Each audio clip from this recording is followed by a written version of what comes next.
Isa pa yan na natuklasan natin ngayon na nagpadala siya ng liham, si Alvi Tanggol nagpadala ng liham kay Secretary Rojas na sabi dapat ayusin na natin ang bidding para dito dapat magkaroon na ng bidding para sa maintenance provider kasi matatapos na yung kontrata ng Sumitomo o tapos na at hindi ito inaksyonan, hindi man lamang sumagot na oo o hindi o kung oo man o kung hindi man, bakit? Diba? So, nakita natin na talagang mabagal din ang pagkilos at alam naman natin din yun di ba? Nakita natin na talagang hindi kumilos o mabagal ang kilos nung mga nakaraang naupo dyan sa DOTC. At ngayon, mas malinaw na talagang merong isang tao na konektado sa nakaraang administrasyon na tila palagi na lang nananalo ng kontrata. Sino yun? Ito nga si Marlo de la Cruz na hindi nagpakita ngayon.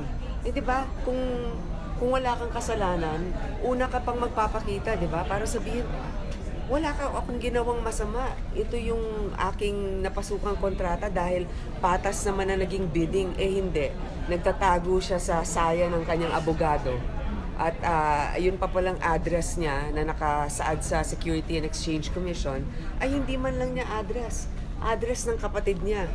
Ngayon, kaya hindi namin na-serve yung subpoena, pero dahil nagsalita ang abogado ni Marlo de la Cruz, ibibigay namin sa abogado ngayon yung subpoena para siya makapagpakita dito. Ito yung PH trams. Kaya nga nais natin makuha ang buong larawan nito Diba?